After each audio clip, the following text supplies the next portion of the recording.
we're a way better team than what we showed. Even though that first half we're only down by 3, it just didn't feel good.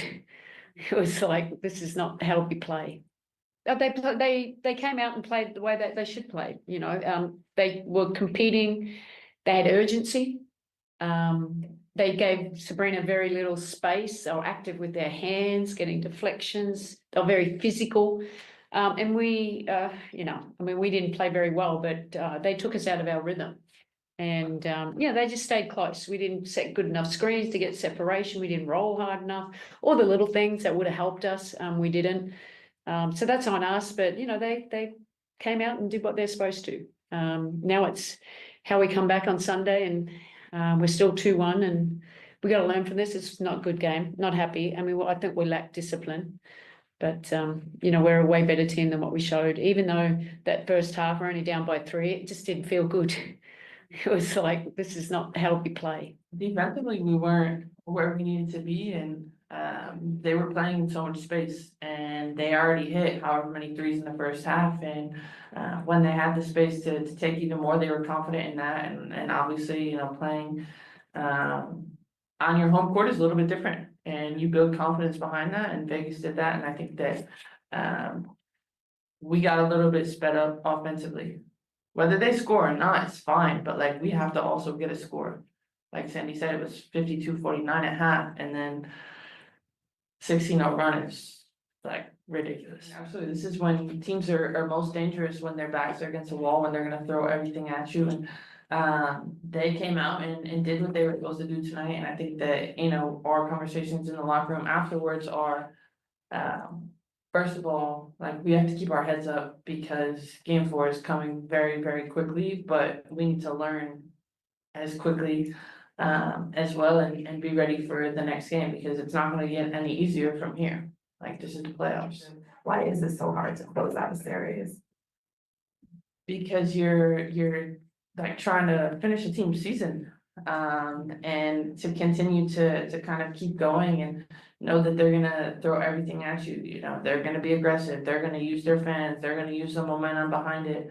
And I think that we just didn't come ready for all that. We didn't come and like embrace the hard things because this isn't easy, and we saw that tonight. My question is for Courtney. Courtney, we rarely ever see you get a technical foul, and how that was something that would just appear very odd from other person's perspective. So what did the officials say in terms of how you got a rare technical foul there? It wasn't what he said, it was what I said.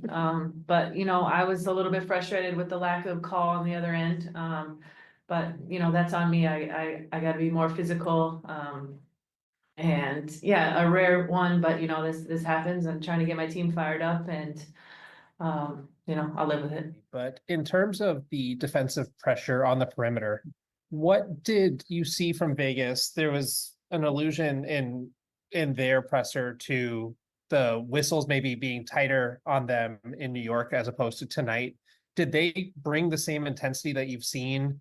And maybe tonight the refs were just letting them play a little bit more, or is this just not matching their intensity? Look, I think their defense, there wasn't many. It was 13-10 in fouls, so letting everything go tonight. You could do what you want. They brought the physicality. They were more intentional how they wanted to play. There was a little less separation. It's like they were more connected than they were in those other games, and that's going to happen. They're back. This is win or go home. And we knew we were going to get a tough fight there, but they were just more disruptive. And then I thought they saw success, and then it gave them more energy. And we kind of went away from what worked for us. We got sped up on offense. We didn't move it. We didn't set screens. We didn't roll hard. All the little things that we know that we're capable of, we didn't. And then in that third quarter in particular, we couldn't make shots, and we made poor decisions, and they were making runs. And then it was one-on-one ball. My gosh, I mean, just one-on-one. I'm going to go score, or I'm going to commit and then pass it, and they were making shots. So, they did what they were supposed to. We didn't play anywhere near our potential, and so it's an opportunity for us to learn quickly and come back on Sunday. Sandy, Vegas obviously really made an effort to take Breanna out of it. Given how she struggled. What does this game show about how important her success is for your team offensively? And just what can you do to maybe get her more involved in game 4? Yeah, look, obviously they did. She's been playing great. So of course they want to make it hard for her. I think that they did. They put her in action down the other end. They were being really aggressive in the pick and rolls this time. She wasn't able to get downhill. It was more of a hard hedge, and they're very active with their hands, getting deflections and, making it really hard. But, for us, we've got to, she's just got to continue to trust her. We'll get the ball back to her and take the ones that are open. She missed some open ones that she usually makes, but sometimes teams speed you up. So, getting her off ball a little bit, but she'll be fine. She's a competitor. She'll take this on the nose and come ready to play in the next game. Yeah, it's just building off what we've been doing all season, trusting each other and knowing that this is a series for a reason. The reality is it's hard to sweep, and this is a great basketball team. And so, we're not panicking by any means. We know that we have to make adjustments and just rely on what we've done all season. So I played a few clips as we were getting started for this live stream from yesterday's post game. Thank you so much for joining us on Gotta Get Up, a podcast for New York Liberty fans, brought to you by Black Rosie Media. My name, Erica L. Ayala, the head Black Rosie in charge, aka the founder of Black Rosie Media. And Brian Fleurantin is going to join us. We're talking, obviously, about game 3, but also game 4 of the semifinals in the WWNBA. That's a new league. The WNBA playoffs. The semifinals between the New York Liberty and Las Vegas Aces begins, or I should say continues, tomorrow. As a matter of fact, both semifinals games are playing their game 4s tomorrow. So there's not a lot of time, and Breanna Stewart addresses that. That being said, that might be a good thing. And so we're going to talk about the loss. We're going to talk about what needs to happen in the win. And yeah, we're going to talk about what Vegas did successfully, because there is a lot to learn from this game. And a short turnaround is going to make game 4 even more exciting than the series has been. We're going to get into that, all of that and more on today's episode of Gotta Get Up. Hey, women's basketball fans, welcome to Gotta Get Up, a podcast for New York Liberty fans, brought to you by Black Rosie Media and hosted by Erica L. Ayala.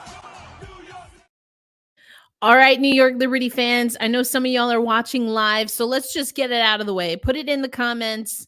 How are we feeling? How are we feeling after game 3? I know Jen got us kicked off here saying, oh man, we need to not fall into our old habits. Vegas is so good at making us come unglued. Let's highlight that. Put it in the parking lot, unglued. And JJ was not even in her body. Come on, Liberty! Exclamation point. Brian, we're getting initial thoughts. We're not doing a shoot around. I put it in our notes, but just like the New York Liberty did not have practice, we're not talking about the shoot around. We are locked. We are loaded. Initial thoughts after watching game 3. So it felt very much like it's really hard to sweep a team, especially a champion kind of vibe. It felt like you were gonna get you were gonna get a game like this eventually, and I think we might have talked about it before, but like Becky went with the Asia, you're playing a complete game, big dog. It very much felt like that. Like I don't think she's sitting the rest of the season. If they however long this goes for them, I don't think she comes up the court. Yeah, so this is one of those games. This is one of those nights, and I think also for Vegas, like their shots finally started falling, and especially when you're at home and the shots start going in, you feel more confident. The boosts you get more of a boost. Role players always play better at home compared to the road. So I think the Liberty would do for one of those games, and I'll say that we talk about it all the time too. JJ getting in foul trouble, never a good recipe. Like Correct. never a good recipe. Like Never good. You lose that rhythm. And even though Niara gave good minutes in the first half, it's like Niara's fine, but like JJ presents so much matchup troubles for Vegas, and she really sort of like pushes certain buttons that they may not necessarily be able to sort of like solve and answer. So it made for tough sledding for New York, but I think for them, stuff to take, like things to learn, things to like go back in the lab and study for in game 4. I think that'd be fun. Yeah, and that's one of the things, Brian, that we heard from Breanna Stewart in the post game. And I played some clips. We'll probably get to a few other clips. I shared something in our Slack. I thought Sabrina Ionescu, who was not on the dais, had one of the, and you know this about Sabrina. If she's not on the podium, she's actually very she can be very analytical with us in media scrums, which is why, although I understand why players don't want locker room access, I definitely advocate for having post-game access. That's a whole nother story. But you know, I think that what we heard Stewie say, the team said collectively to each other, and the messaging was, you know, let's not put our heads down. For so many reasons, including they're still up in the series. They have a quick turnaround. And I mean, what are you going to do? You learn. And that's the next thing that she said. We need to learn, and we need to learn quickly. And I think that word quickly, Brian, is something that this loss gave me some not good deja vu feelings. You know, I think it's because we've seen versions of this New York Liberty squad. I was writing in Slack that I don't feel that they really bit back as much as I would have liked. It was kind of a la Atlanta Dream, taking out everybody and sitting the starters in the fourth quarter. Like, that's how it felt to me. And I think my confidence in the bounce back, I know my confidence in the bounce back is much higher this season than it would have been had they lost like this last year. Yeah, I think what ultimately helps is that if disaster strikes tomorrow, they know that they're back in their building for a winner-take-all game. It felt different last year because, you know, you're starting there and you're excuse me, you're starting in a place where Vegas is essentially unbeatable. So you're at that disadvantage. And then the snowball starts picking up steam and really starting going haywire, especially in that game too. Like they got hit heavy, and they were never able to like find their rhythm too much. Even in this game, like Vegas really went at it. Vegas had, I would say, like a 10 out of 10 first half, and the Liberty's 8 still had them within 3 points. So now the big thing for New York is, okay, if we know the game is going to be called a different kind of way, if we're allowed to be more physical, okay, we can do that. Like Leo's super physical, JJ. Well, I'll say I wouldn't tell JJ to be physical because like there's always someone who gets the calls, and it's always going to be you, Jonquil. So it's true. It's true. Yeah, the bigger, taller, the older sister is always going to get in trouble. You know, the one who strikes last. Yeah. And I want to get into that. But before we do that, I there's a clip that I think it embodies what you just said. And honestly, what we talked about in our conversation going into game 3. And this is a quick clip. Some of you might have seen it. I played it at the top from Sandy Brondello. They're a way better team than what we showed. Even though that first half we're only down by 3, it just didn't feel good. It was like, this is not how we play. And so I want to stop it there because remember in our last conversation, Brian, we were talking about like, you just have a feel. Like in Barclays, you had a feel. We talked about that last episode, and I agree with Sandy. I saw the score and my body and my mind, like my emotions and my mind couldn't coincide because I agree with Sandy. Like, yeah, they were only down 3 and you know, psychologically, maybe for us as viewers, that did have a lot to do with the crowd. And I'll give Vegas that, but we knew that going in, right? But Brian, what were your thoughts? Because that's something that you mentioned in the positive at Barclays, and now Sandy may be mentioning the other side of the coin. Yeah, I felt like if like in the first half, they kept getting away with like bad habits. Like they weren't really able to close out the paint. They weren't able to sort of like overwhelm the boards as they had been doing. So it's like, whew, you're kind of close, but the process of getting there leaves a lot to be desired. And then sooner or later, against a great team, like it's gonna catch up to you. And then and then like, you're getting open shots and then they're not falling. It's like, oh, okay, I know what this is gonna like. I know where this is gonna go. So Right. it felt sort of tenuous throughout the night, even though there were good pockets in between. So I think for them, like you sort of like, I think for us watching at home, we sort of got to feel that something was amiss. So I think Amok. 'Tis the season. yeah, so now I think the group is, disciplined and prepared enough to be able to sort of like study up because like they're back at it super early, noontime in Vegas on Sunday. Wild. So yeah, better to sort of like wash off a bad loss like that early than sort of like sit around with it even longer. So I think for the group, it'll be good to like get back at it. Yeah, and as you were finishing up that thought, I pulled up the game flow chart, and obviously we know that the Aces took over. I mean, it's here clear as day. They took over. You don't even need this to know that they took over in that second half. 6 points. 6 points in the third. And it's not just that the Liberty only scored 6, but you go back to what you were talking about and how they got away with habits. They didn't get away with those bad habits in the third. And to boot, they gave up 21. So when you see that they're 23-26 first quarter, they both scored 26 in the second, and then it's 26-22 in favor of the New York Liberty. Those bad habits coming back to bite them, Brian. That's the game. That's the difference in the game. Yeah, like I have to double check. It's the I think on the night Vegas shot like 55% from the field, but it didn't feel like an easy 55. Like they were working hard to get their basket, so the defense was like there. Just that on the other side, like they were sped up, like a lot of open threes that they normally make that they miss. Like Leo, like usually like when Leo's feet are set and she's rising for three is automatic, but that wasn't going down for her. There were a couple.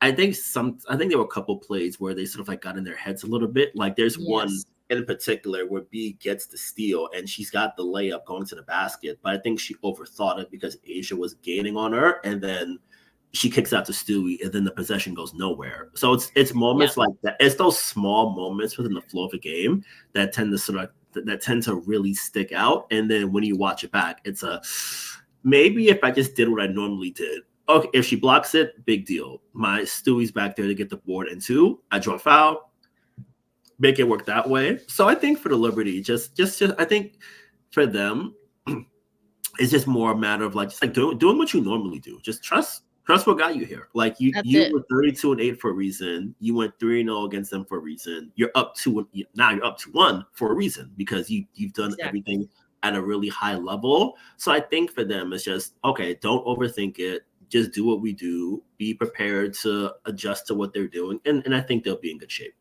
Yeah, for sure. And again, that's basically what we heard from the New York Liberty. I see we have some comments about Sherrod, and I really want to talk about those. And I want to, we're always trying to make things fun here at Gotta Get Up and Black Rosie Media. So we have some more video clips that I think are important to help just anchor the conversation. But basically, Brian, a lot of what you said, Sandy and Stewie saw too.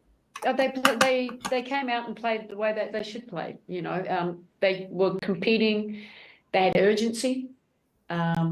They gave Sabrina very little space. They were active with their hands, getting deflections. They were very physical. And we, we didn't play very well, but they took us out of our rhythm. And they just stayed close. We didn't set good enough screens to get separation. We didn't roll hard enough. All the little things that would have helped us, we didn't. So that's on us, but they came out and did what they're supposed to. Now it's how we come back on Sunday, and we're still 2-1, and we got to learn from this. It's not a good game. Not happy. I think we lack discipline, but we're a way better team than what we showed. Even though that first half we're only down by 3, it just didn't feel good. It was like, this is not how we play. Yeah, so I want to get back into some other clips, including we got to talk about Vandersloot and the technical, because I think that in my estimation, in a little bit of a roundabout way, it goes to some of the comments that we're hearing. Sandy needs to put in Sherrod, shake it up, and bring some dog energy. I know she's a rookie, but she brings good juice. And again, if you are in the Slack community, we were talking about this, but listen, the New York Liberty, there was a definite chance, obviously, coming into halftime that they were going to lose that game. And then the lack of energy in the third made it not impossible, but very unlikely and improbable that they were going to come back from it. Now, why do I say that? Even if you don't believe that as a member of the New York Liberty roster, what would it take to come back from such a deficit that, you know, a 6-point period? What would you have to do? You would have to do exactly, Brian, what we saw Vegas doing. And that's what was a little bit frustrating, because I didn't see the New York Liberty do that. Now, to your point, did they know that their season wouldn't end if they lost? Sure. But on the other side of that, they also knew with 100% confidence that if they found a way to dig deep, they could end the series. So, I mean, I know which way I lean. Obviously, I feel like if you can hear how high how loud my voice has gotten over the last 30 seconds, 60 seconds, you probably know where I lean. But, what is the give and take, Brian, of both things being true? I think that I think in retrospect, there should have been more of like a wild desire and desperation to sort of like close them out, because the deeper series go, like we know it well, like more weird things tend to happen. Like the more games you play, the more weird stuff tends to happen. And then in a winner take all game, like all kind of madness can take place. So if all else, you want to like close the door, get a chance to go home, get a little bit more rest before you have another difficult slate of games coming up. So exactly. I think for the group, it's a situation where they had that perfect opportunity to really sort of like definitively shut the door on Vegas and send them into an offseason of God knows what is coming their way.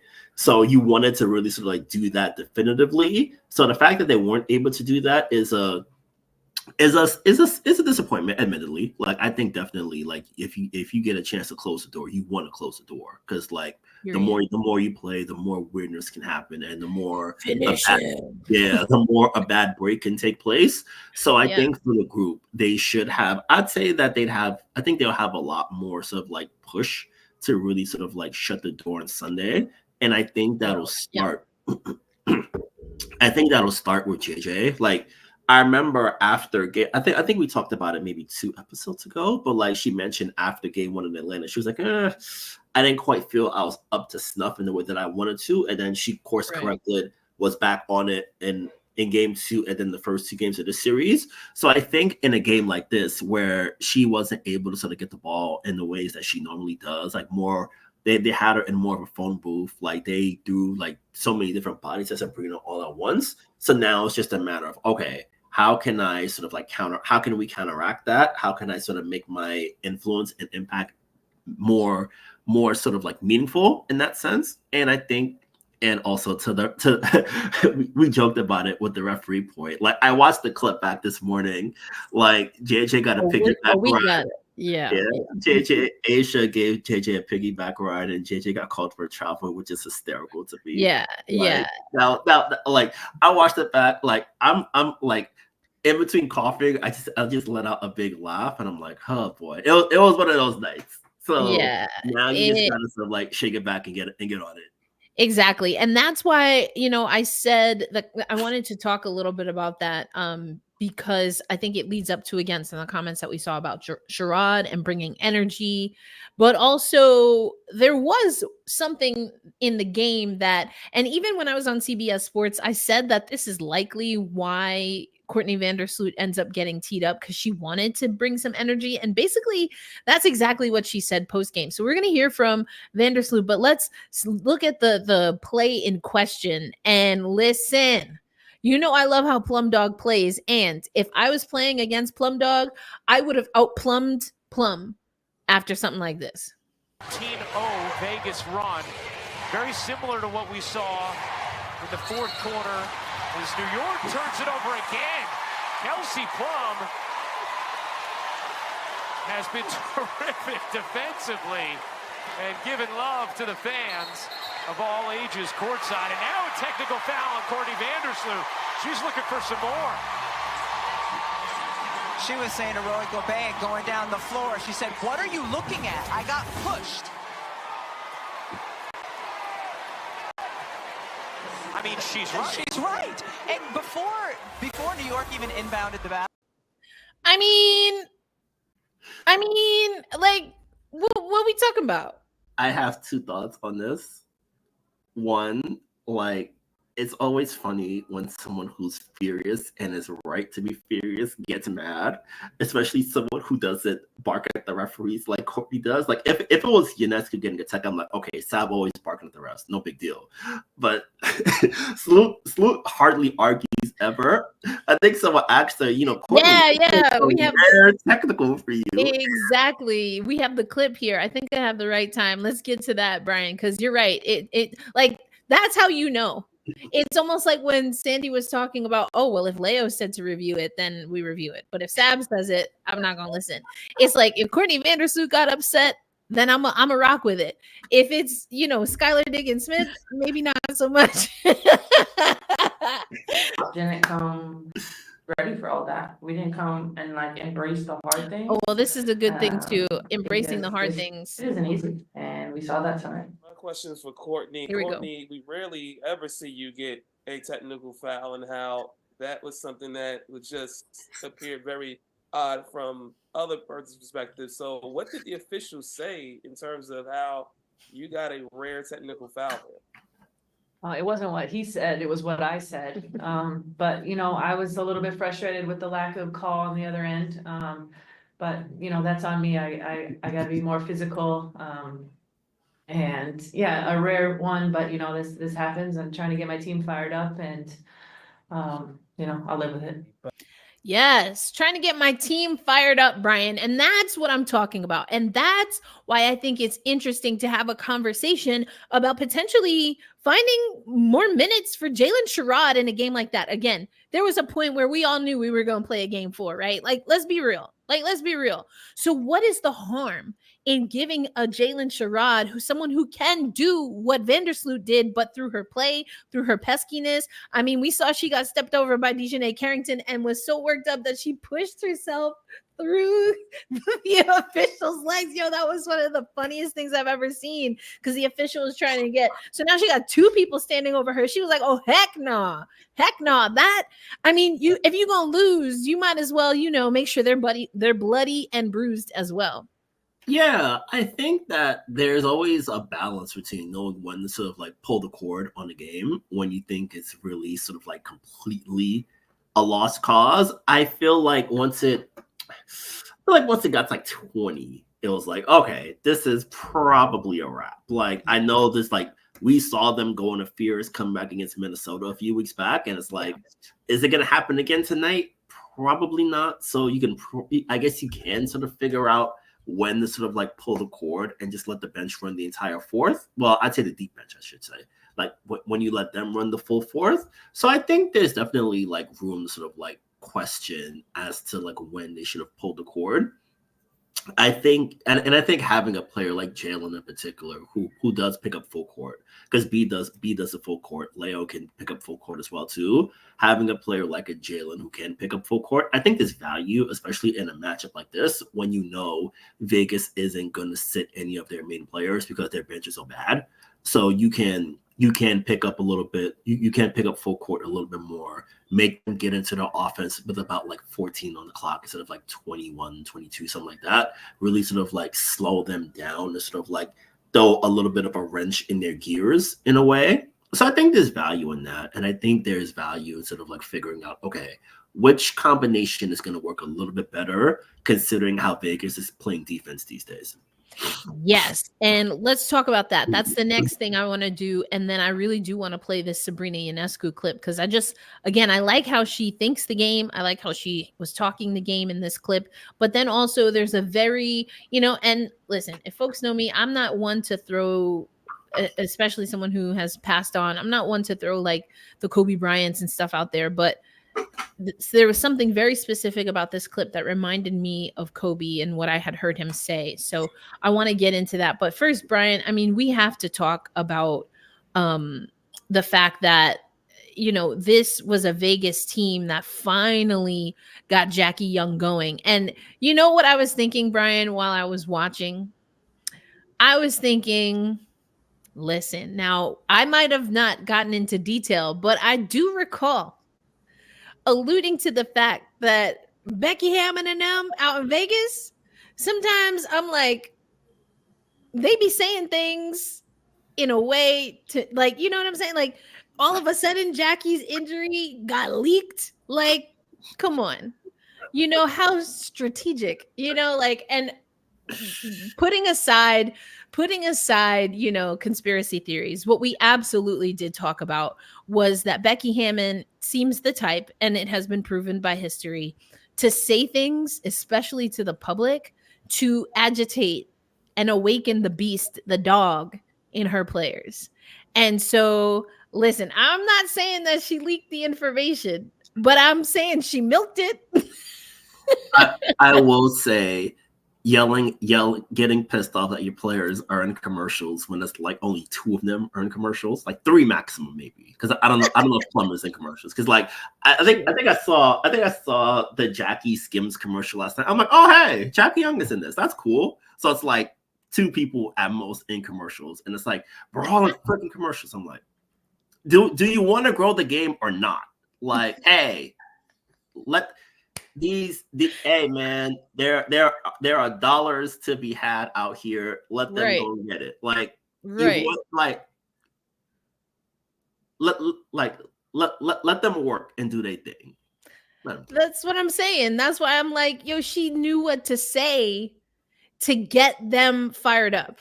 And again, Jackie Young, now an injury that, you know, I didn't actually hear that part of the broadcast, or maybe I blanked it out. I don't know. I don't remember in real time hearing the report.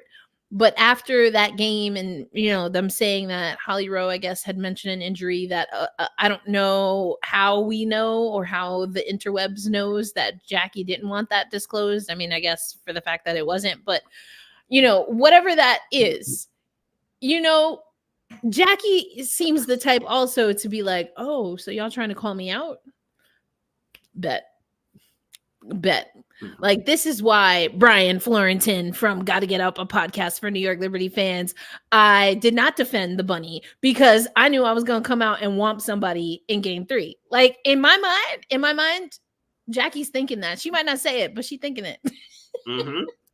Yeah, and I feel like, you know, especially when you're a champion in the way that she is, like, you don't want to you don't want to go, you don't want to have an entire playoffs where you shoot under 40% in every game. Like, that's a huge mark on you as a professional. So it's like, okay, I'm gonna need to get one good, like, no matter how this goes, I'm gonna need one good game on my ledger so I can, right? Because you don't want the New York Liberty next year being like 3-17. You need to look into that. Yeah. Also, see, I wasn't gonna bring this up. It just came to the recesses of my mind. It came from the recesses of my mind, and I said it because it felt natural. But let me tell you, y'all already know I watched that Vegas documentary. To this day, haven't seen it. Not doing it. But what I also didn't watch is the Vegas parade. Not last year. So when I heard on the broadcast that apparently they were heckling and making fun of Breanna Stewart's low shooting and field goal percentage, I was like, oh, a word? Okay. The creator, the Most High, someone in the clouds knew to not show me that. Because just like I ain't never letting Kelsey Plum off the hook for what she said after winning, that they don't love each other, I ain't letting that go, Brian. I ain't like that. Yeah. And Stewie ain't like it either. Yeah, I guess now I'm thinking about that within the context of last year's comments too. It's very much hey, don't throw rocks and hide your hand. Oh, like we would just have no. Like you said it, you meant it, stand on it. That kind of thing. Like don't when someone is like, oh, what's that about? You're like, oh no. We weren't talking about you. No. You're referring to me. And if you are, that's fine. Just own it. Like, don't. That's what I'm saying. Yeah, don't run and be like, oh, we didn't mean. No. Look, just You said it, own Yep. it, like live with it. And then now that I've come back with a passion and as Becky said, a sort of pissed offness, like every team in the league has. People do. Yeah, like now this is when the bills come due. And can you Yep. can you, as a team that talks a lot and has won back-to-back championships, can you deliver? If you can't, then it's going to be where we're asking questions about your entire get down and as to how you've been operating specifically for the past 2 years. So you Come got on. so you got to own it and be willing to stand on what you say. And so, yes, I was being a little tongue in cheek when I mentioned that, but yes to, and not but, and yes to everything that you just said, like completely. And I want to have another conversation about that because another thing, like we're a podcast for New York Liberty fans, but we're two New Yorkers here. And if there's one thing about New York, even when we keep it real. Like, you know, when we even out here trying to clown people, we keep it a buck, keep it 100. However you said it growing up, that's what we do. Because we not out here trying to fake the funk. You feel me? So did I appreciate all that? Absolutely not. But what did we do? We laid low. All right, Vegas got that. What can you do? What can you do? Well, they got to win the series. That's what they can do. But the reason we mention that is because Jackie, whether it's subconscious or not, has to know that they were clowning someone that went 3-17 in you know, an elimination game. And she, to your point, Brian, just a few minutes ago before I went on my rants, but like a necessary rant, before we did all of that, you were saying that, you know, the time is going to tell. And Jackie's been here before, right? She was absolutely dogged. And Asia Wilson would be the first one to tell you, oh, in her rookie year, people were calling her a bust. She don't want, I cannot speak directly for Jackie, but who would want to go back there? You feel me? Yeah, like pretty much every year, because I think Jackie was 2019. I think Jackie was 2019. So every year for Jackie has been semifinals and up. And you never want to have a situation when you're in a big game in a big series and you don't sort of meet the moment when you think you can. Exactly. And I think for Jackie, her experiences have really sort of like helped her, like whether it's playing overseas in Australia, getting the 3x3, getting the 5x5, big games, big moments, everything like that. I think that, yeah, there's an experience level that kicks in and a sort of like, there's like an extra reserve you have, like the more season you get in this kind of work. So I think for her, just being able to finally sort of like unlock it after a really rough series against Seattle, a really rough start to the series in New York. So I think that it was there for her. The big question now is, are you back to normal, or was this banner shooting night an aberration in what's been a 2 months? Exactly. And that, honestly, Brian, is the question for game 4 for everybody after game 3. Yeah. Right? Everybody. I mean, except for we have to state the obvious, probably Asia Wilson. You know, if we look at, I'm going to keep the graphics up here, but you know, Jackie Young scored 24, Kelsey Plum scored 20. Now we've seen Plum, it was game 1, I believe, right, Brian, where Plum went off, but they still lose that game. Asia Wilson, you know, oh my gosh, she only scored 19 points, Brian. What a terrible night. Of course, I'm being like, imagine that's a bad night for Asia Wilson, which is crazy. But that's what we've been talking about. A lot of us who cover the WNBA and especially this series, people, in this case, Plum and Young, have to step up, because what is the balance? How much can you ask realistically of Asia Wilson to, and she's already done it, but how much more does she have, knowing that this is a semifinals, and then you still got to play the finals to get where you want to go and win the finals to go where you want to go? Can Asia Wilson keep up that pace? But maybe more so the question is, should she have to? And the Aces, at least in game 3, they started answering that question, Brian. I mean, again, the scoring alone. You also had Tiffany Hayes that gave you 11. Chelsea Gray is getting better and better. Oh my gosh. We have to stop. Let's all just stop. A moment of silence. Because she absolutely undressed the New York Liberty with that pass, to the point where I do not like the Yankees. We've talked about this a bunch, but you know who I always respected? Paul O'Neill. I will never forget. This man threw the ball so freaking hard to home plate and a successful punch out that he literally flipped over his own body. The force, the torque, is it torque? I think it is. It was so strong that he flipped over his own body. Never have I been impressed with a play until last night, because Kelsey, but child, what is her name? Chelsea Gray. They got a Kelsey. They got a this. What is that child's name? Chelsea. Chelsea Gray just whipped that thing. That was beautiful. Like, can we clap it up? Come on. That was good basketball. Yeah. Like, they hit all their marks and they delivered in a way that was show-stopping. And I think on the Wilson point, Vegas finally kept it close on the boards, and Asia finally had a great game on the glass. Like, in the last episode, I mentioned that she had the same amount of rebounds as Ionescu in the first 2 games, and that should never happen for your center. Like, having a guard, even a great rebounding guard, out-rebound you. And I think for her, being able to own the glass and really being able to sort of like prevent New York from getting those extra opportunities, not getting those transition opportunities, you saw her impact in that way. So I think for the Liberty, I think it'll start with having JJ on the court longer, because if she's not in foul trouble, you have that ability to sort of like match her on the inside. And then it's can you make things tough for her and make her more of a distributor, and can you sort of like put that pressure on her, because when the game starts, they're gonna feed her the ball every time. Like, Vegas makes a point to feed Asia heavily in the first quarter. So for the Liberty, can you withstand that early storm, and can you sort of like jam up that Aces offense, because where they're gonna go. Like, they're gonna get into Asian elbow every time. Go to work. Like, you know it's coming. So it's a matter of, can you be able to disrupt that enough and make it so that way their offense is completely bogged down into one-on-one isolation type things. Yes, that's what Sandy talked about too.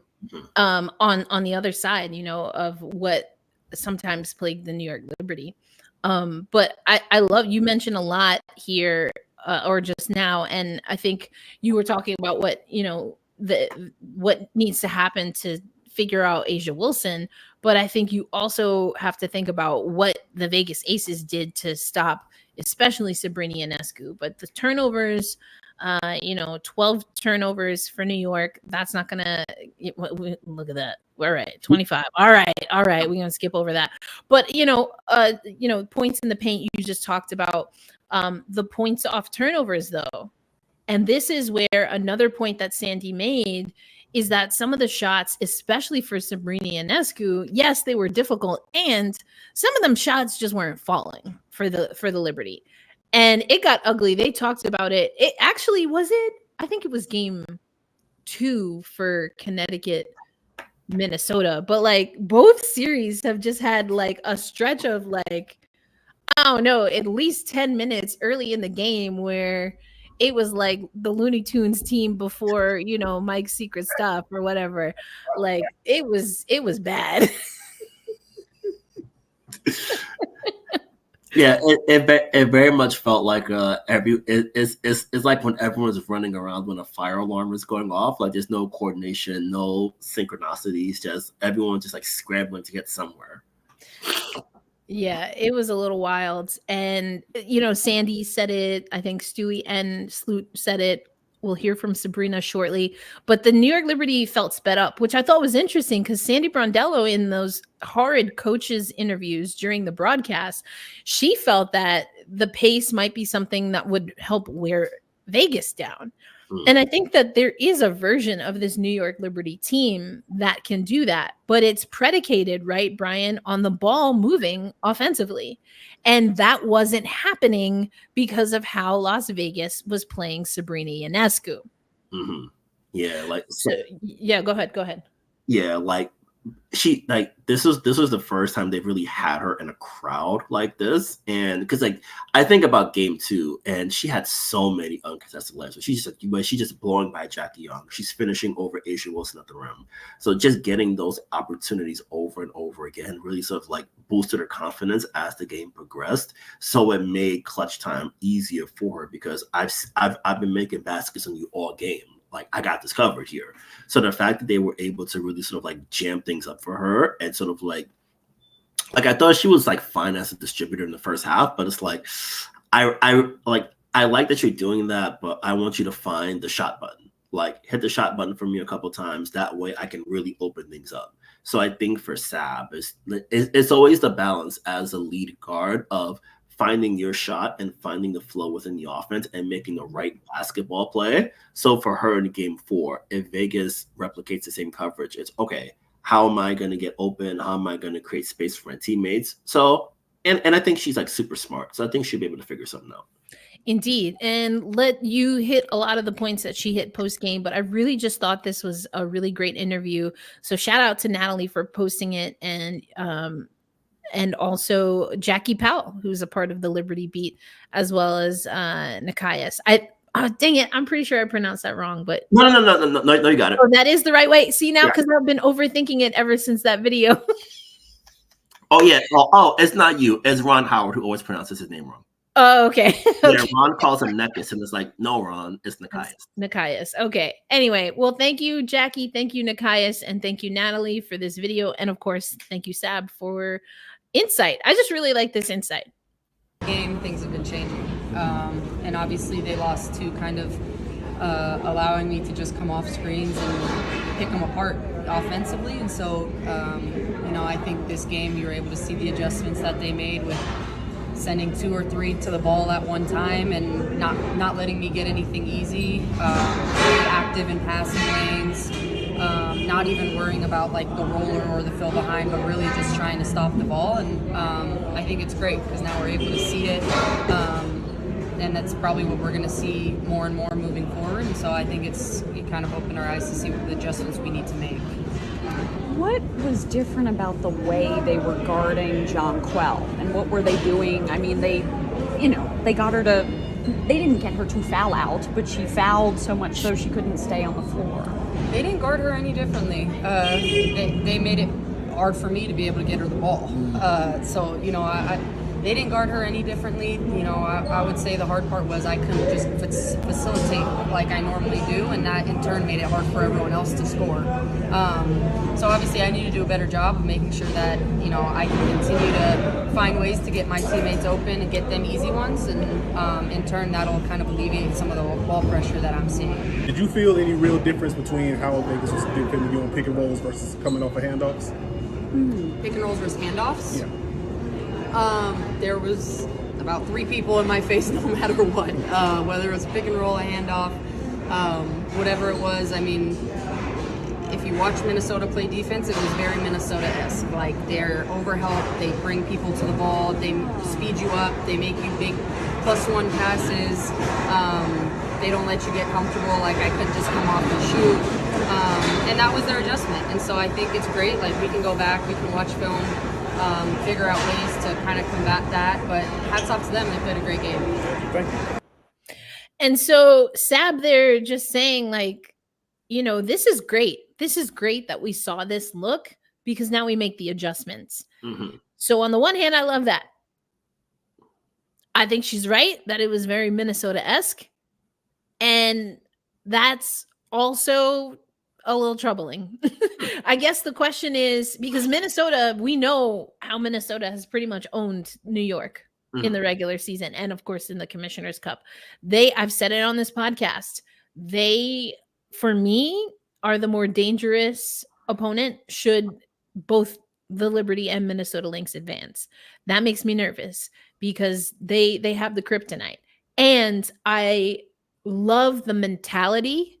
I love the calmness. I love the directness of what we heard from Sabrina Ionescu, because that is, we know, that she's always inherited that Mamba mentality, and people kind of take it again to a place that doesn't always make me comfortable. But I remember a clip of Kobe Bryant where he was saying that he was, or excuse me, actually, I think it was Carly Lou Samuelson that was saying it, and then they played a clip of Kobe talking about why he loves watching film. But Katie Lou, I don't, yeah, Katie Lou. Did I say Carly Lou? A girl? Yeah. I don't know. Okay, Katie Lou. Thank you. I was like the one who went to UConn. And she was like, I used to never watch film.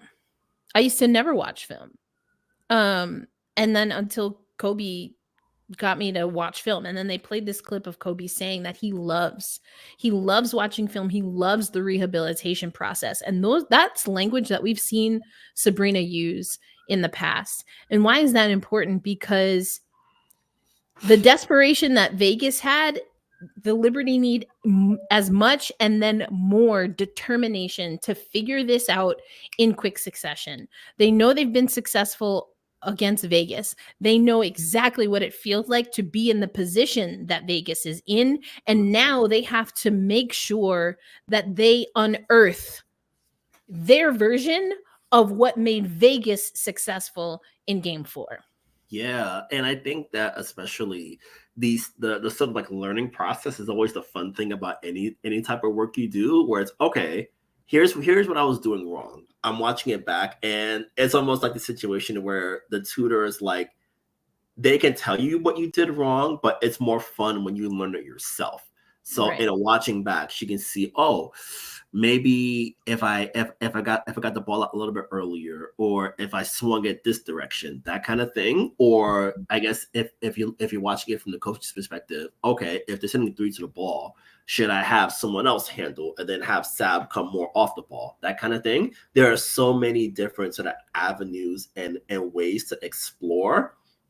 So I think that, you know, it's 12:47 p.m. in Los Angeles, in Las Vegas, excuse me. So plenty of time. Well, both places. Yeah, both places. Yeah. Like, hey, just sit still, watch the tape back, see what you did wrong, see the things you did right in that first half. Think about ways to maximize the positive, reduce your negatives, and then go from there. Exactly. And so I haven't been putting up the quarters, but we're about ready to get into our fourth quarter, which will be, of course, listener questions. I see some in the queue that I definitely want to get to, including, all right, you already know our fam Damien was going to come through. We're definitely going to talk about this. I liked also just some of the questions about the mental toughness, and is that something that Sandy effectively or a head coach should be pushing? We're going to get into all of that, but you know, we have to look forward, as you mentioned, you know, and we started this stream actually 24 hours to tip off. So like you mentioned, we know what time it is in Las Vegas. We know how much time they have to rest, recover, and refine, especially mentally, because there's not the Liberty didn't have practice today. There's not much you can do as far as drawing up plays. Like all of that's already been done. Mm-hmm. So you have to, like you were alluding to, like, trust the preparation. What you can do is reset the mind and just reset how you feel about that, how you feel about the last game. And that's what is going to be important. How are the New York Liberty going into, you know, this next stretch of time here? What is their mentality as far as what it's going to take? And some of that is knowing that Vegas is still with their backs, you know, against the wall. They're on the ropes. And Stewie said, Sloot said it, Sandy said it, they don't feel like they necessarily were prepared for that. And I mean, you know cognitively, right, that you can advance, which means you've eliminated someone. But it sounds like there's just a little bit of, you don't know until you're there. This New York Liberty squad has never been up 2-0 and going into an elimination game on the road. But now they have that, to Sab's point. Now they have that, to Stewie's point. And now, and Stewie said it earlier, we have to learn quick. Mm-hmm. But of course, we are the armchair GMs and head coaches and lead guards. So Brian, I want to get to you here. Let's start with Vegas, because again, this is a big game for them. This is a podcast for New York Liberty fans. Got to get up, podcast for New York Liberty fans, brought to you by Black Rosie Media. But again, we try to keep it real. And another part of this is what we think Vegas is going to do. Do you think they run that same, aggressive defense against New York, but specifically Sabrina? I think they probably will, because they're like without Stokes, they're like even smaller than usual. So if you're able to sort of like bring three to the ball, really sort of like speed her up in that way, it can create those transition opportunities, really sort of get you out on the run in that regard. Because I think if this gets into a half court set, if this gets into like a real half court battle, even in the Liberty struggles like last night, Courtney Vandersloot still was able to find her way to the rim a lot. Like she still such a heady driver to the basket, and those lanes were there as much times as she wanted it throughout the night. So if they're able to sort of get out in transition, it allows more comfort and flexibility for them, versus if they're not able to force those turnovers and really get those transition opportunities, it gives the Liberty more time to sort of like press those buttons and get to the shots they want. So I think for them, it's a matter of trying to speed New York up, trying to force more turnovers, and trying to really sort of like get them out of character. If they're able to do that, they'll have a great chance of winning. If they don't, I think it's going to be a lot harder, because they have one big against a big and long team on the other side. So it's very much a tough balance for them to sort of strike. And for the New York Liberty, I want to toss this to you, because I've been thinking about it a lot, especially given what we saw yesterday. Courtney Vandersloot, almost 20 minutes. And so what role, if at all, if any, does Courtney Vandersloot play to alleviate some of the pressure that Sabrina Ionescu saw coming from the Las Vegas Aces? Yeah, something interesting that I noticed, in that this happened a lot last year, is that they would go way under on Courtney. Like whenever the big would set a screen, they'd go way under on Courtney. So I think Sloot has talked about this before, just sort of like doing her normal thing when she comes in the game. So if the opportunity is there to take a shot, like you're wide open, trust what you're doing, you got it. Like she made one really good corner three, I want to say in the second quarter, that gave them a lead for a time. So if it's open for you and it's within the rhythm, go for it. Like if they're going to keep going under, make them like punish them until they change strategy. And then if they do, you've got the short roller, you've got these opportunities available to you. So it's just a matter of sometimes taking the opportunity that's there, versus sort of like trying to sort of like work too much and thinking too much. Because like there were a few moments of indecision. Like we talked about B passing up on the layup. There was one where she's wide open in the corner, but she's kind of like in between driving and just taking the jumper. So I think it's just a matter of, okay, I know what I'm doing. Like I'm really good at this job. Like just go with what's there. Yeah, I agree with a lot of what you're saying here. And well, two things. One, talking about how the Aces have played Courtney Vandersloot, and we alluded to this in Slack, but at times I felt myself thinking, oh my gosh, is Sloot our Stokes? Because there were times where she was on the perimeter and opted to run right into the big old trees. So Courtney Vandersloot has to shoot early. I honestly, for me, I don't care if she makes them, but she got to shoot the dang ball. When I was a guard in high school, I was a terrible shooter. Terrible. But you know what my coach told me? They were like, Erica, you need to shoot that thing. I was like, I ain't making it. They were like, don't worry about that. Don't worry about it, sweetheart. Don't worry about it, sweetheart. If they think you're going to shoot that thing and they'll hedge their bets that you might make some, then what do? You're drawing out the defense. But I think there's another part of this, right? I feel like that works best, having Slooty just shoot, and on the one hand, you hope that those shots do go down, because those are shots that Sloot can make. And so for her to seem so snake bitten, that was a little odd. And that's the mental toughness I think we've been seeing in some of the comments. But the only way that works, Brian, is if Sloot is on the court with someone who can drive, but especially can also shoot, and even shoot at a more dangerous clip, because then you're forcing Vegas to pick their poison. But then if Sloot can get to the rim, then she's kicking out. If they keep Sloot clogged at the perimeter, then you have to have her start shooting those until they come out, so then she can dish it to somebody else.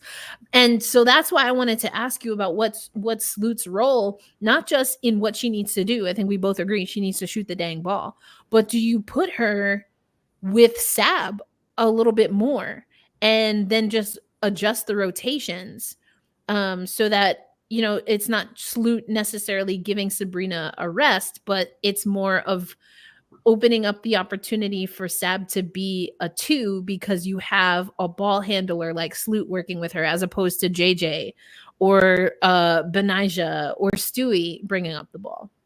Yeah, I think that one of the big explanations Sandy gave as to the lineup switch was that she wanted 2 ball handlers on the court at all time. So in the first unit, it's Sab and B, and then Sloot comes in, and then she's the ball handler next to whoever else is there. So I think that there's a value in having that second ball handler, and especially one who's as organized as Courtney is. Like, that when she has a ball in their hands, like, a good decision will be made. So I think there's value in sort of getting her a little bit more minutes, and I think trusting her to navigate those screens on the other end, really being able to like call things out as she sees them. I think there's plenty of value in that. So I wouldn't be surprised if we see her get a little bit more run, because she was like, outside of Stewie, she was like one of the only role players who had like I'd say a good night on Friday night. So I think that there might be more of an opportunity for her. And now I think it's just a matter of, since she's going to be, if she's playing more, she'll be running the offense. So now it's just a matter of how do you scheme open Sabrina? How do you sort of get Leo a few more shots? Because like Leo had her shots, but some of them just like it wasn't her night. So just a matter of, okay, how am I going to keep finding shots for my players and get them in those great advantageous positions? Yeah, because I mean, if Sab is only going to score 4, which I mean, you got to assume that never happens again. Yeah. And what if it does? And we talked about this a little bit on the last episode. The bench has to step up. But to your point, as you were talking about kind of having the value of 2 ball handlers, Benijah Hamilton offensively has been making what I would consider uncharacteristic mistakes. It almost feels like she's thinking maybe too much. And so it's a little bit clunky. There's been some bad decision making. I know you mentioned some of that closer to the rim. I mean, it was a liberty issue, but Benijah Hamilton had her fair share of those. And I don't know that, passing up the shot as well. When we see Lainey Hamilton in rhythm, that doesn't happen. It's fluid, to your point. But that's also the point we were making about Vegas's defense. They didn't allow any fluidity. And so talking about half court sets, I know you mentioned that earlier, picking up. I think if the New York Liberty focus on getting to their half court sets as soon as possible, and this is something we've actually been hearing in the other series. If I'm not mistaken, Stephanie White in the Connecticut Sun talk a lot about getting across half court as quick as possible. So you have as much time as you want not as you want, but you have more time to set up your offense. And, so Connecticut operates that way, but I also think that helps because they're a defensive first team effectively. Right. So how do you, if Vegas is going to affect the cadence of the game, how can the Liberty then either counter that completely or work within what, as we hear all the time in basketball, right, the defense is giving you? And I think getting the ball across as soon as possible and then having Sabrina be off the ball a little bit so that they can look for other options is what they're going to have to do in this game. And they're going to have to do that effectively, because if you start doing that, or at least looking for it more, then what happens? Vegas has to change their defense, and in theory, that opens up Sab offensively, which is what, as she said in her clip, is exactly what they don't want. So again, just like we said on our last episode, this is my very long-winded way of saying and justifying that you have to get other people involved. We know JJ has to touch the ball early. We know Stewie has to get involved, and you need other players. You mentioned Leo. I think KP can do this. We mentioned KB and Niara, especially when they're cutting. I mean, you want to talk about pretty passes, that pass for Sab to find Niara, you need more of that. It has to be constant. And that was one of the issues for the New York Liberty. Those creative plays, everyone moving to find the open option, they weren't effectively relying on one of their resources, which is their depth. Mhm. They were overthinking it. Yeah, They were I think not moving the ball. Yeah, like the fact that they lost the points in the paint battle so widely as they did, let me know that they weren't able to get downhill in the ways that they normally do. Like they were able to get downhill to some degree, but not enough. And I think for the Liberty, their best offense is when they're in the paint and working outward. So when they're able to get to the cup, when they're able to put pressure on the rim. Yep, paint the great. Like if you talk to Cindy Brondello more than twice, the phrase in the exact order, paint to great, will come up. So yes, you know that's what they want to do. And you know that when they get down there, it creates so much sort of like havoc and stress for the opponent. And I think especially like they were able to get some Vegas players in foul trouble early, like Hayes and Clark. So now if you're able to get down to the rim and create that foul trouble, because Becky, like those are the only players she plays. Like outside of her first five, Tip is the only bench player that's gonna come. Yes. And it also goes back to some of that dog mentality. Like Kelsey Plum pushed Courtney Vandersloot because she's trying to slow things down. Did she do it because she thought she wasn't going to get fouled? I mean, I don't know her life, but my guess is that no, she did it because she felt she could get away with it. And if she didn't get away with it, she knew that she would take slowing down the offense. She'd take that foul. She'd eat that foul. Yeah. And that's what we haven't seen from the New York Liberty. So to your point, if they're not opening up the perimeter, the paint, there's a few ways, but two that I would choose to open that up. You knock down your shots from distance, or you send a bulldozer straight to the bucket. Why? How do you think AT does what AT does? Because people know from personal experience not to get in the freight train's way. Come on. I get an offensive foul, but do it early. You got to hit early. You have to just decide that whoever is here, restricted area or not, I don't care, because my point is to send a message. And that might, I said it in Slack, right? I was like, this might be like hockey, OG hockey enforcer mentality, but let's not play. You know who does this really well? Diana Taurasi. Diana Taurasi will take a foul on either side of the floor because she understands the value of sending a message to the opponent, sometimes directly to the officials.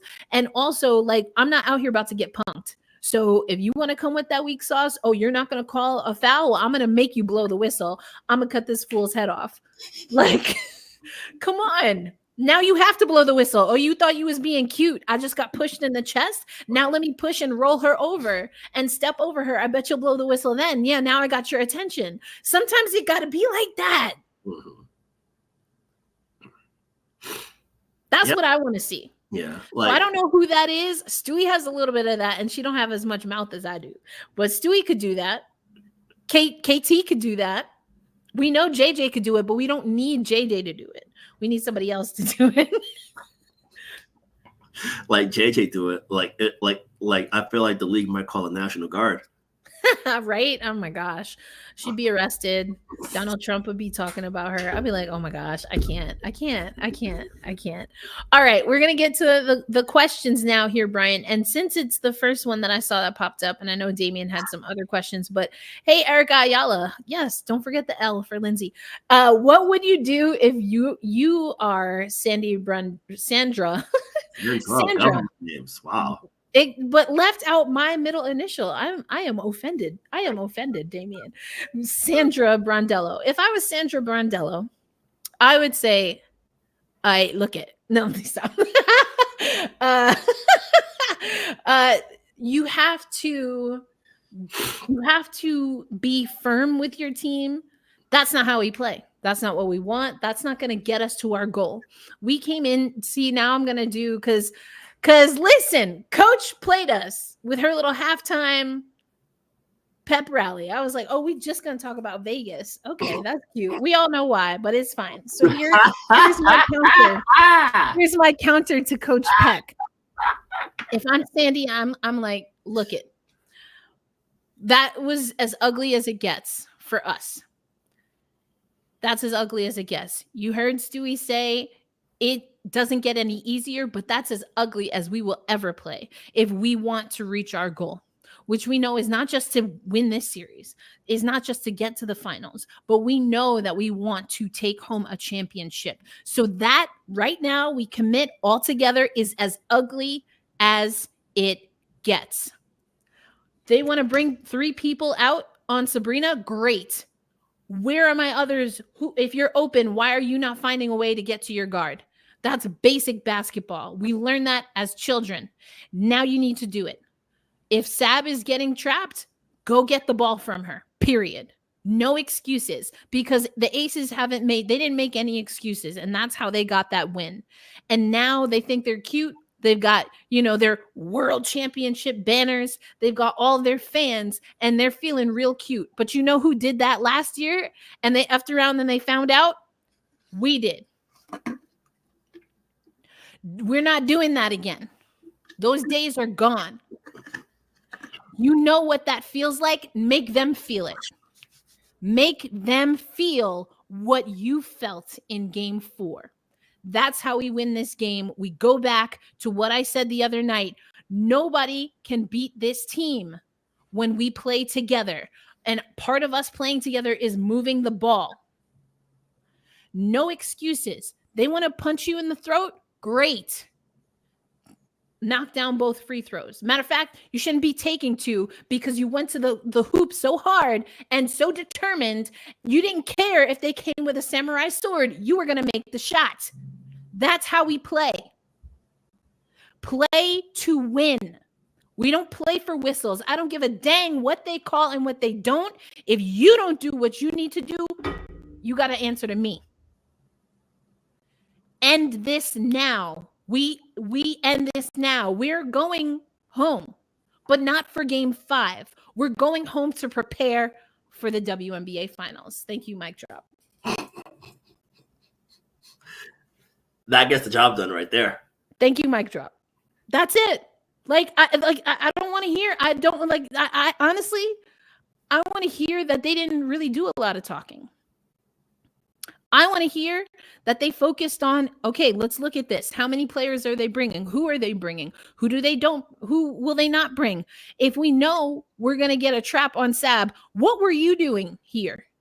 What were you doing when you saw that trap? Which again brings me to why you have to get the ball across half court as quick as possible, because what will they do? They want to trap her right in the corner. So if she steps back, that she's, it's over and back. Also, what happens if you trap her in the corner? No one can come behind to grab the ball. You need to have an outlet. Sab needs to identify things quicker, and everyone running up the court, you need to know where Sabrina is at all times.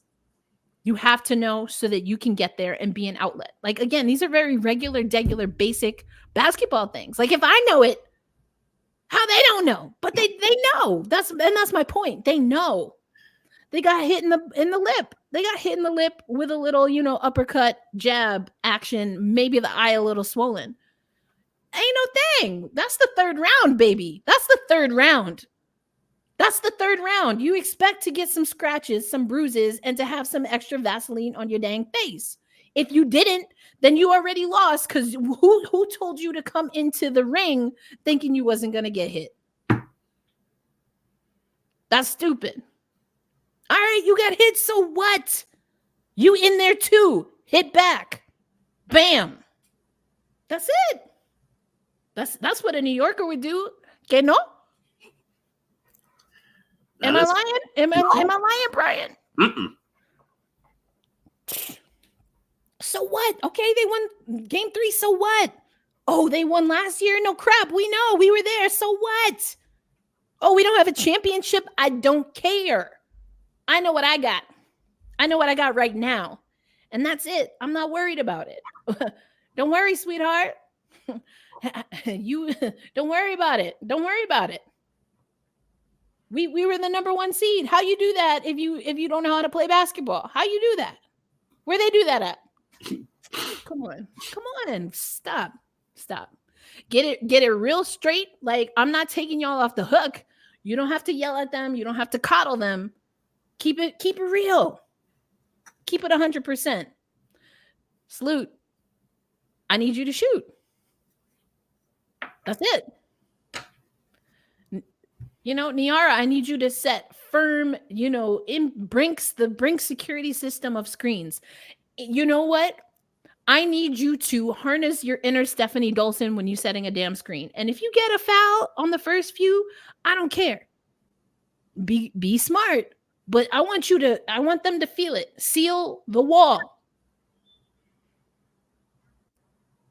Get your guard open. That is your job. Get the guard open. That's it. Yes, coach. We move on. Go do it. Go do it. What is that? What else is there to say? You know what I mean? Like, go do it. Just go do it. There's nothing else. Like, you just have to do it. Just do it. They have everything. What do they say in the huddle? We all we need. Prove it. Prove it. It's real simple, Brian. It's real damn simple. Like, I don't even know. Like we said the other day, like, we could end the stream right now. I don't even like what we talk about. Like, what we got going on. Like, I'm finna, like, what's for lunch? I don't know, because I don't know what else there is to say. What else do we say? I think really it's very possible. Y'all know we don't really like to do predictions very much because, like, I don't know, like, it's stuff to talk about, but I guess we'll do what we always do, Brian. New York Liberty win if they win the rebound battle by at least 7. At least 7. Okay. Yeah, when the Liberty are at their best, they control the glass. They really are able to set the tempo going in the direction that they want, and they're able to sort of like cash in on those opportunities. So if they win the glass battle by at least 7, I think they're in great shape.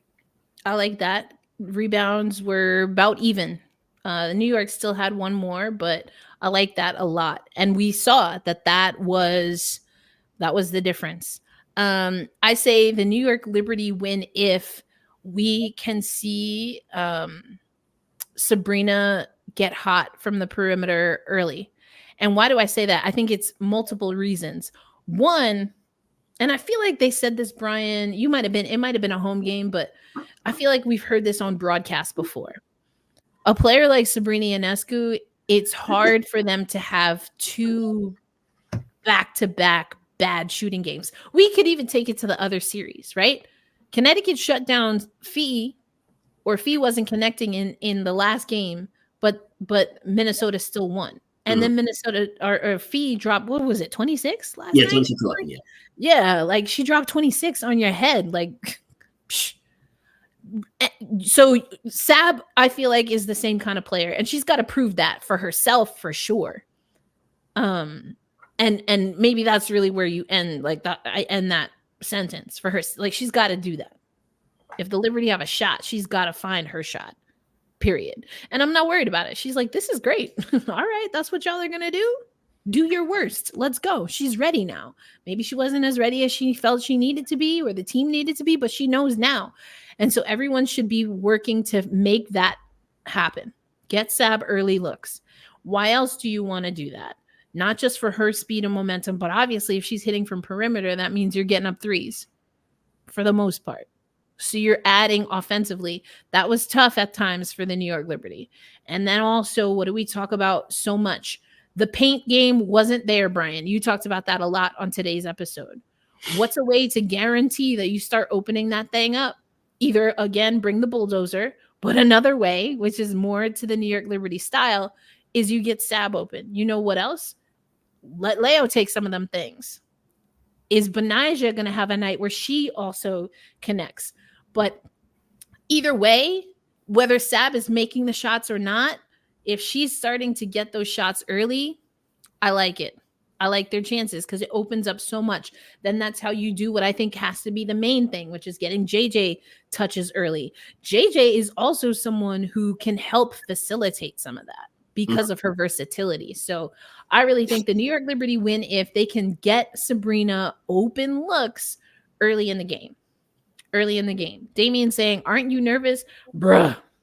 I'm always nervous this time. Come on. Like, I try to play it cool because, you know, I'm a national reporter, but this is where I come to chop it up with New York fans. Of course, I'm nervous, but you know what? That's okay. It's okay to be nervous. But are you confident? I'm confident. I'm confident right now. Like, I'm nervous. I'm not hunky-dory, hey, you know, all excited and chipper after last night's game, but my confidence isn't I'm not like packing it up. Like, come on. No, we're not doing that. So am I nervous? Sure. Who knows what could happen? But I'm confident. That's it. Like, let's go. Apparently Sabrina couldn't handle being guarded like Caitlin. You know, this is hilarious because Sabrina's been guarded like this since she played basketball. Like, I don't know, you know, like guarded like Caitlin, that's a basketball thing. Like, you guard the person that shoots the ball. Was Sabrina being guarded like Asia Wilson? I mean, you know, they don't even play the same position, but like yeah. So I thought it was odd to see some of the headlines. Yeah, that was a way to get Caitlin's name in there, but like, I guess a quick detour about that. It's so weird because neither of them want that kind of coverage to begin with. So it's like you're using Ionescu and Clark as cudgels for like whatever, and it's like, why? Like, they're not interested in that. Like, it's very much a no. This is not. It's kind of whack kind of thing. So those other folks can be better tomorrow. Yeah, exactly.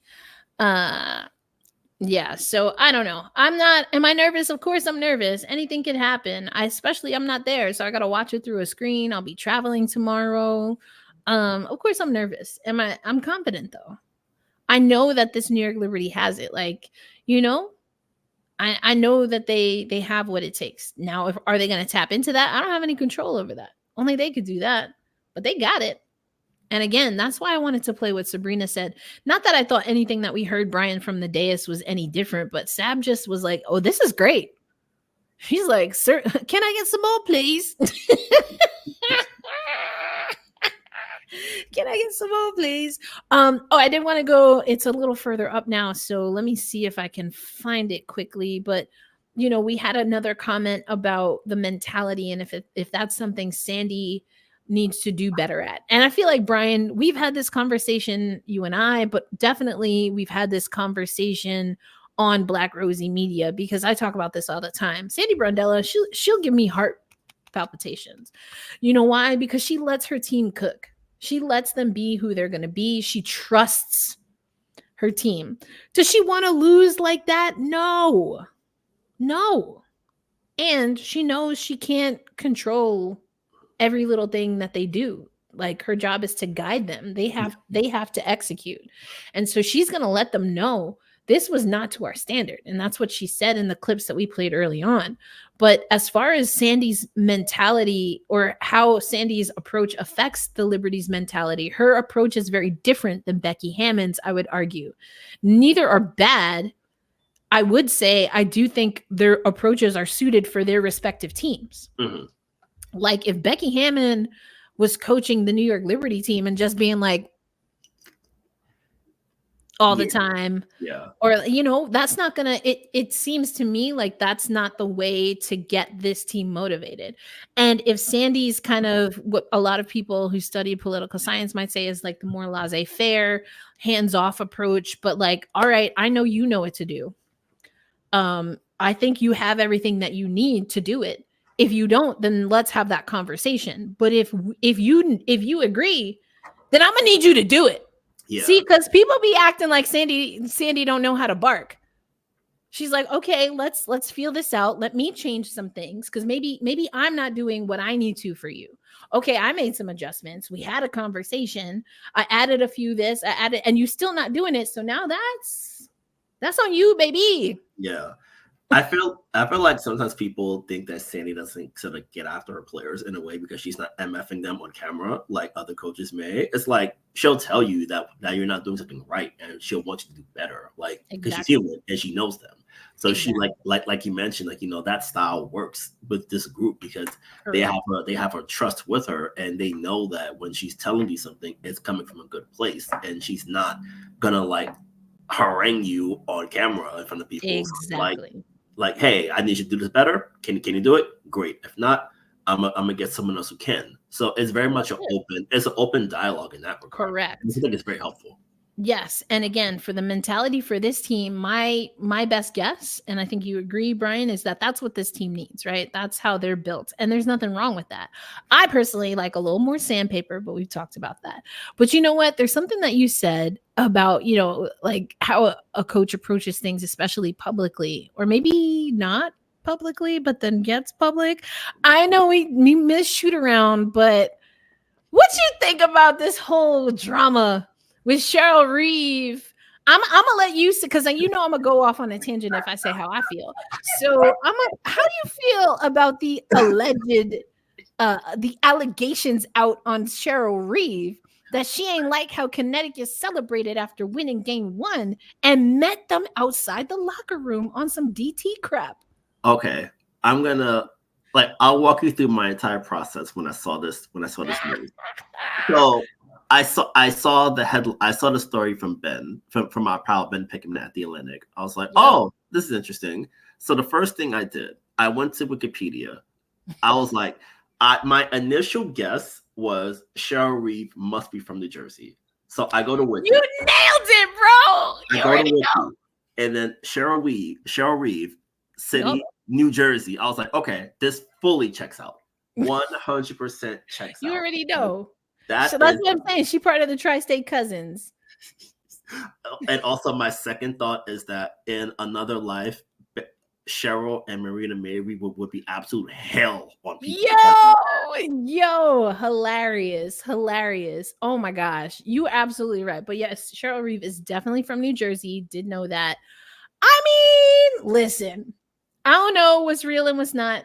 And Connecticut at least didn't want to talk about it.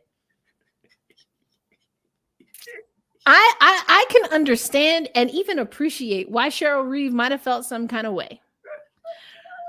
My take, knowing what I know about Cheryl Reeve, is that the way it's being framed, I don't know, maybe there's a little more information, because you mean to tell me someone who's been in USA basketball, has helped the Lynx to 4 titles, and who messed around and coached under Bill Laimbeer on the Detroit Shock? You mean to tell me this is someone who's going to be clutching her dang pearls? And she's from New Jersey. She said she don't even give one crap about what y'all talking about with Caitlin Clark. And all of a sudden, Brian, she's over here clutching pearls. I just want to know.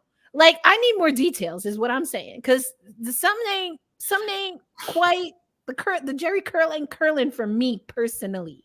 Also, I feel as if knowing what we know about the Sun and starting with New Jersey's very own Marina Mabry, that someone trying to run up in their locker room would not go unmet. That's what I'm saying. And like, come on. Like, there's so many questions that I have. You think after a loss, Cheryl Reeve is going anywhere but to her locker room to throw her blazer? Come on. Who has time for that? I mean, so that's why I'm like, if it like, I don't know if this had to do with basketball. Now, if it had to do with something on a more personal tip, because I do believe to our point about Cheryl Reeve being from New Jersey, if she felt hella disrespected, oh yeah, she knocking on that door. She passing right by the buffet and knocking, because you know where the locker room is. She knocking right on that door underneath the neon lights, like bong, bong, bong. Think about it. I heard Oh, say it to my dang face. Say it to my face. We ain't gonna let Christine Brennan and them in there, but I'll holler. There you go. There you go. There you go. We can't go to the locker room, but Cheryl can. Cheryl can. She's like, bang, bang, bang, bang, bang. AT, what they saying about me? Bang, bang, bang, bang, bang. Come on. Like, I just feel like if all this happened the way I'm hearing that it went down, somebody says something crazy inappropriate. Like, I'm talking, I honestly don't even, like, my mind can't even come up with anything right now, but you know it's bad if that really did happen. Like, if that did happen, but no, now on the other side, I just know me and who I was as an elite level athlete. Highest I ever got was college in softball, not basketball. If a coach, and this actually happened to this day, I have hella beef with all of NC State, the entire institution, because they tried to come at my coach once, and I was like,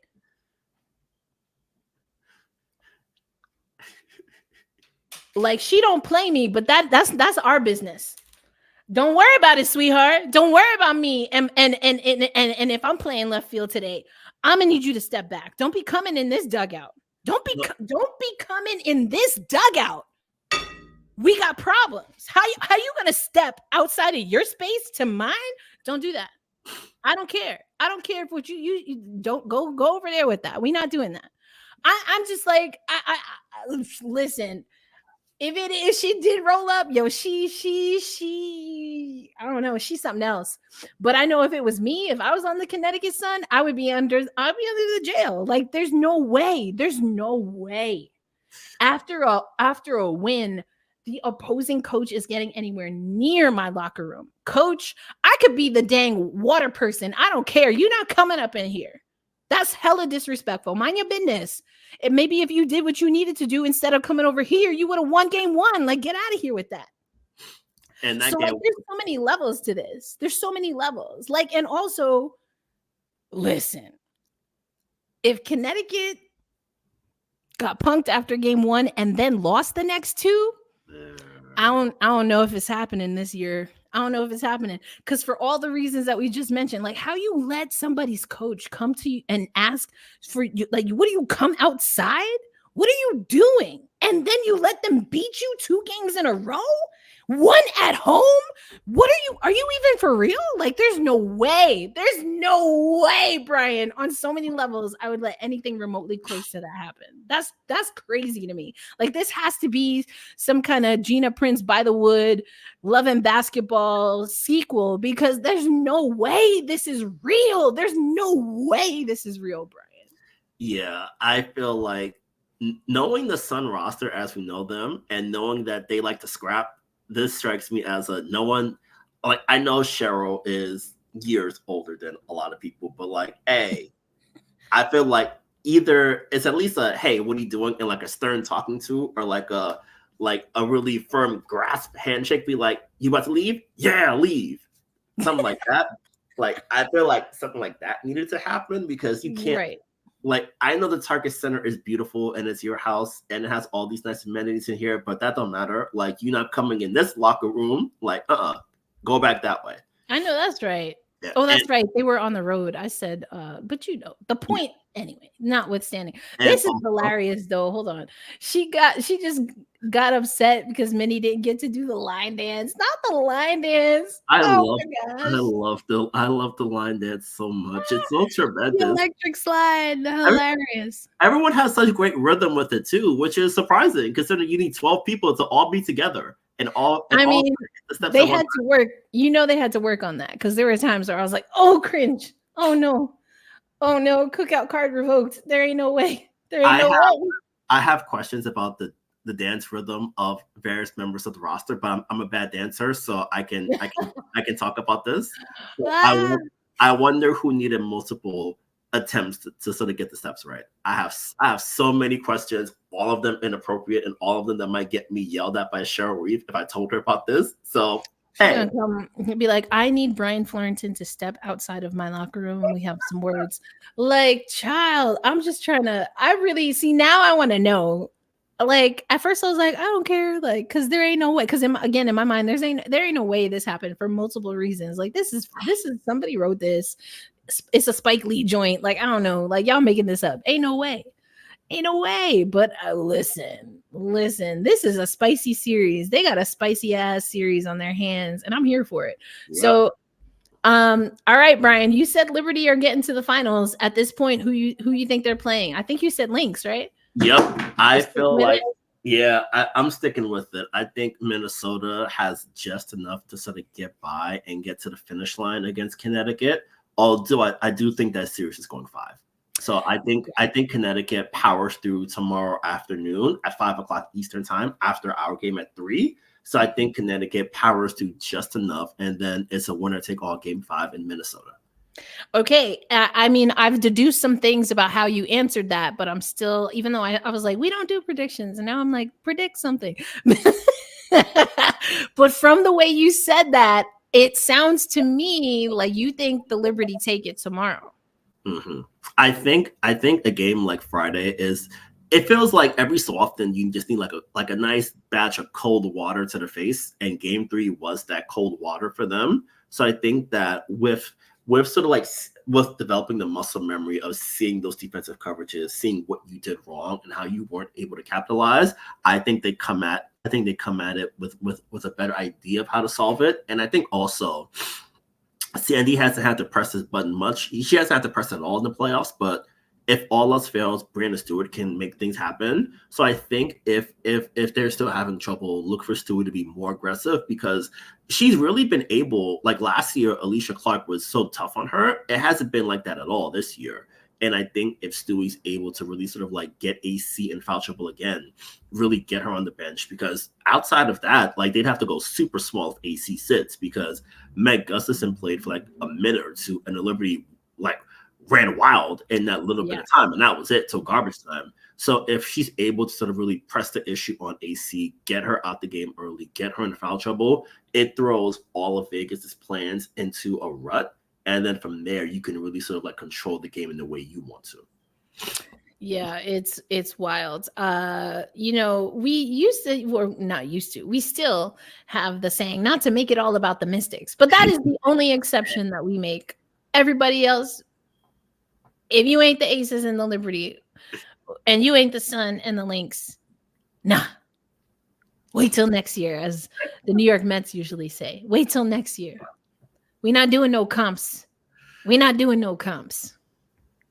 We're not doing no comps. All right. So y'all go on. Y'all go on. You can listen, but quietly. We're not talking about nobody else. We're not talking about nobody else, because you know what? The New York Liberty need to focus on the Las Vegas Aces. And the reality is there's no way they could know even if they get to the finals, let alone who they would play in the finals. So focus on, keep the main thing. Mm-hmm. Keep your feet where they are. And yeah, I think Sab is, so now here we go. And we'll close for real on this. Sab and them jingle jangle keys. We're going to find out real quick, AKA tomorrow, if she really about it. Mm-hmm. You know, I've been saying I gave her my most improved vote because I was like, I don't care. She, like, what she did on the defensive end, she's not a great defender, but she's a lot better. Another part of that, though, was her mentality. And so she got to bring it, and she will. Mm-hmm. And some of that is also, if it's not working for her, she needs to feel, and this again, it might be the next step for Sab. I think what I'm really trying to say is she needs to feel comfortable and confident to let her teammates know what she needs, you know, and that is a little bit different than being a lead guard and kind of directing people. But Sab is also a scorer. Mm-hmm. And that's why we've had this conversation. Is she a better 1 or is she a better 2? We need the 2 to come out in game 4. And that means her leadership, she has to be able to have real conversations about what she needs or what she can do, what she's seeing to get more points for the New York Liberty. And that's something else that Sandy talked about. She's like, we could have used our huddles differently.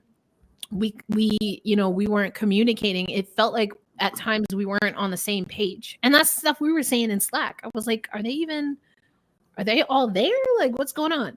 So, you know, that's that's how we'll know if Sabrina is really ready to take that next level. And I think I think we can do it. I think she can do it. I'm nervous, but you know what? They can't like, and we said this before, they literally can't win a championship unless they get through Vegas. And there's a mental side of that as well, because of how much the Liberty didn't like how they lost. And a lot of that, a decent amount of that was self-inflicted. Yes, the Aces were the instigators, but the New York Liberty are a better team now in being able to mine those bumps. They just didn't do it. They just didn't do it last night, but they're going to do it tomorrow. So we'll see. We'll see. Mhm. All right. Well, we will find a way to do something after game 4, which is tomorrow. It might not be the whole crew, but we'll figure out a way to give you a recap either way, especially if we know that the Liberty are able to get the win. So stay tuned. If you're not already, subscribe to our channel at Black Rosie Media on all platforms, including right here on YouTube or Instagram. Some of y'all are watching on Instagram. And make sure you hit the notifications, because that way you'll know. It will likely be me. We'll see who else is around going live. We'll see how tomorrow goes. But either way, Brian, always a pleasure to have you on.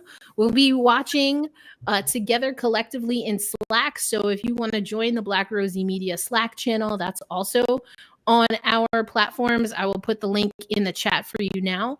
But that's another great way to engage with us during the game, after the game, between games, all of that stuff. But now it's time to Ellie Wave, Brian. Yes. We got to get our rest as well before tomorrow. So we appreciate y'all tuning in. Ellie Wave out.